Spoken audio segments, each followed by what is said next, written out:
Ei pessoal, aqui é a Thalita, bem-vindos à Casa da Coruja. E hoje eu tenho uma lista de indicações um pouco diferente pra vocês. Eu trouxe alguns livros aqui que eu acho eles bem parecidos entre si e que se você gostou de um deles, eu tenho quase certeza que você vai gostar da história do outro também. O primeiro par de livros que eu tenho pra recomendar é, se você gostou de O Velho e o Mar, do Ernest Hemingway, eu acho que você vai gostar muito de O Conto da Ilha Desconhecida, do Saramago. Ou se você gostou do Conto da Ilha, você vai gostar de O Velho e o Mar. Eles têm uma linha narrativa muito parecida. Nos dois livros a gente tem um protagonista embarcando numa viagem pelo mar, tentando encontrar alguma coisa que ele sente falta na sua vida, mais ou menos isso. Em Um Conto da Ilha Desconhecida, a gente tem um país fictício em que o protagonista ele vai até o rei desse país para pedir um barco emprestado porque ele quer ir atrás da ilha desconhecida.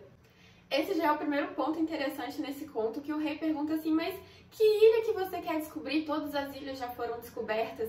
E o protagonista responde justamente isso, mas se a ilha é desconhecida, como é que eu sei? Eu quero o barco para ir atrás dela. E a gente vai acompanhar ele nessa sua navegação, tentando encontrar essa ilha.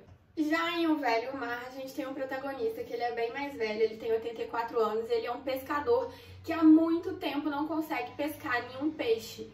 Então ele vai pegar o seu barco e vai ir para o mar e vai falar que ele só vai voltar quando ele achar esse peixe. Ele já estava ficando altamente desacreditado pelos seus companheiros, todo mundo falava que ele já tinha passado da época dele, que ele devia se aposentar. Ele vai querer provar que todo mundo tá errado, ele vai sair nessa navegação e falou que só volta quando ele encontrasse o peixe que ele tanto queria pescar. Nesses dois livros, eles são contos super curtinhos e eles têm muito essa linha de os protagonistas estarem buscando algo mais do que tem na história. Em um ele tá procurando uma ilha desconhecida, no outro ele tá procurando um peixe que ele tenta pescar há anos, mas no decorrer da história a gente vai vendo que na verdade os protagonistas eles estão descobrindo a si mesmos, eles estão querendo se reencontrar nessa viagem pelo mar. Outros dois livros que coincidentes também passam no mar, mas que tem uma pegada um pouco diferente. Nesses dois primeiros a gente tem mais essa busca interna do protagonista, nas duas histórias a gente vai tendo vários momentos em que o protagonista ele vai descobrindo coisas sobre si mesmo, ele vai se reencontrando enquanto ele está nessa viagem no mar.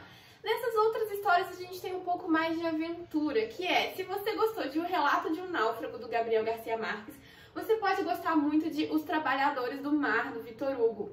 A gente vai ter os dois protagonistas perdidos em alto mar e tendo que sobreviver vários dias ali sozinhos, sem comida, sem um local direito para dormir, só o barco deles. Em O Relato de um Náufrago, o protagonista ele era tripulante de um navio da Marinha da Colômbia. Ele estava voltando para a Colômbia depois de ficar algum tempo nos Estados Unidos consertando esse barco. Na volta, o barco vai acabar sofrendo um acidente e ele vai cair em alto mar e vai passar 10 dias ali à deriva só com a balsa que ele conseguiu pegar desse acidente. Ele não tem nenhum mapa, nenhuma forma de se guiar nessa balsa, ele simplesmente vai deixando a balsa levar ele e a gente vai acompanhar ele durante esses 10 dias que ele vai ficar perdido. É um livro altamente claustrofóbico, a gente acompanha ele no cansaço dele, na fome, no desespero de achar que não vai ser resgatado e ao mesmo tempo ali ele naquela esperança, ele continuando, lutando para sobreviver até ele chegar em algum lugar.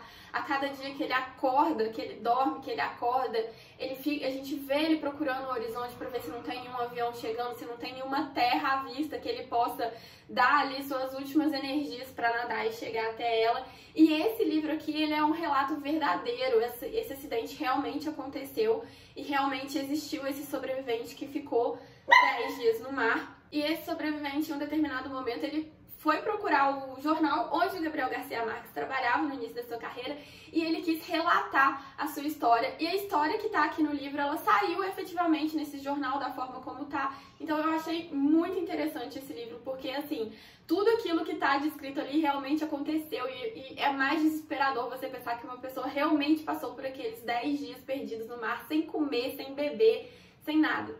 E nessa mesma pegada, a gente tem Trabalhadores do Mar, do Victor Hugo. Eu tenho nessa edição maravilhosa aqui da Kozak Naif.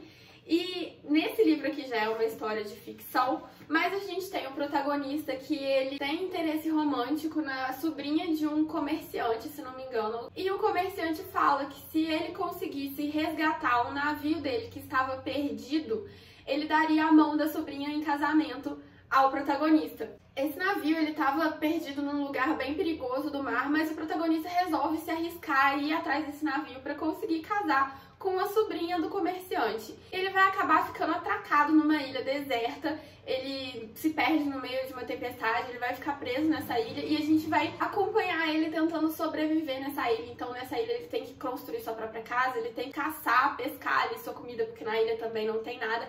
E ele vai ficar vários dias perdidos nessa ilha. Também a gente tem toda essa tensão de como que ele vai conseguir sair dali, ele vai ser resgatado, ele vai morrer, ele vai sobreviver. Eu acho que essa pegada de sobrevivência tá muito presente nesses dois livros aqui. Os dois, eles estão completamente perdidos sozinhos e tem que ir buscando meios de sobreviver até eles conseguirem voltar para a sociedade. O próximo conjunto aqui é um que vai fazer par com o livro que foi favorito para mim do ano passado, que foi Eu Sou a Lenda, do Richard Matheson. E se você gostou desse livro, eu acho que você vai gostar muito de A Noite Devorou o Mundo, do Pete Agarman. Não sei pronunciar o sobrenome dele. Aqui a gente tem a história do único humano sobrevivente a um vírus que transformou todo o resto em vampiros. E a gente vai acompanhar a história do Robert Neville tentando sobreviver a esses vampiros, mas principalmente sendo o único humano sobrevivente. A gente tem muita história aqui de como a solidão do protagonista é o seu maior inimigo, como ele sente falta do contato humano, como ele sente falta de ter alguém para conversar. E aqui em A Noite Devorou o Mundo é uma pegada um pouco mais leve do que em Eu Sou a Lenda, que a gente tem bem mais um romance psicológico, bem mais profundo. Aqui, por vezes, a gente tem uma pitada de humor, mas também é essa mesma linha narrativa que a gente segue. O protagonista, um dia, ele acorda sozinho num apartamento.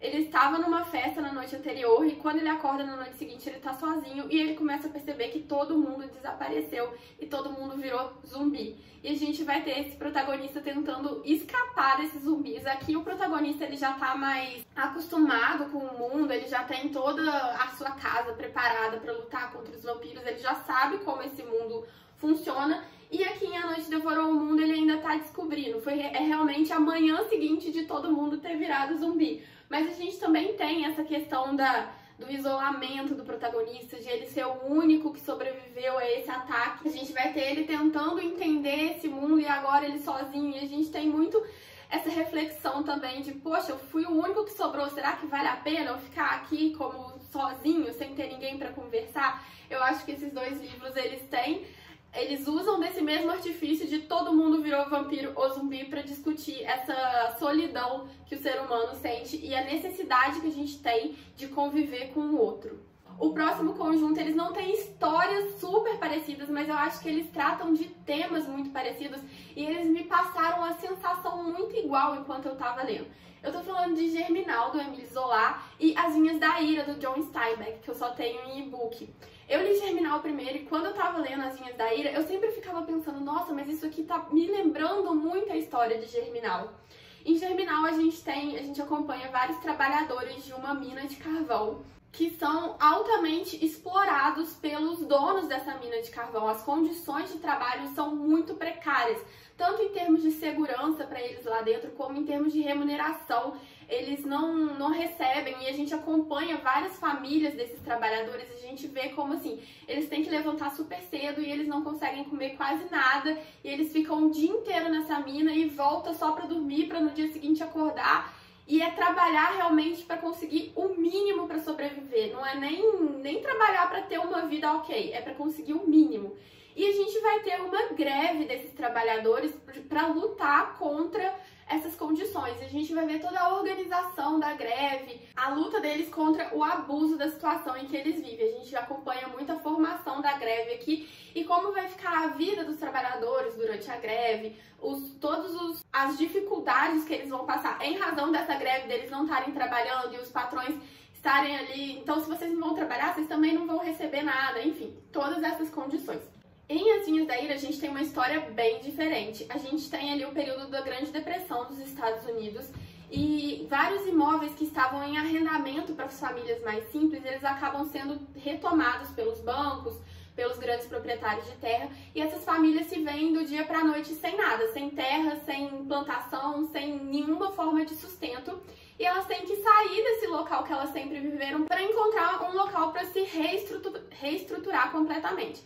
A gente vai acompanhar uma dessas famílias que perdeu a sua casa, a casa foi retomada pelo banco, e eles vão sair numa peregrinação pelos Estados Unidos para eles encontrarem um novo local de trabalho, uma nova oportunidade, um novo local em que eles podem morar. E aí você pensa, nossa, não tem nada a ver uma coisa com a outra. Realmente, a história não tem nada a ver. Mas os temas trazidos por Vinhas da Ira é muito no mesmo sentido dos temas de Germinal. É essa questão da exploração da mão de obra, a exploração dos trabalhadores. A gente tem um pouco falando da greve também, em algum momento, quando essa família vai conseguir se estabilizar em um local provisoriamente, eles vão começar a trabalhar numa grande plantação, eles vão ter essa exploração também, sabe? Esse receber super pouco, isso de você trabalhar para você ter o mínimo, você não conseguir nem comprar comida suficiente para sua família inteira, mas você não pode se revoltar contra esse trabalho, porque se você não tem esse trabalho, você não tem assim nenhuma migalha de pão para dar para todo mundo. Você tem que se submeter às condições abusivas que o empregador te põe. Esse tema está muito presente nesses dois livros. É realmente a vida de abusos que o trabalhador passa e eles tentando lutar contra isso de alguma forma. Em um Germinal a gente tem uma luta mais estruturada, mais organizada, e a luta é o ponto principal do livro.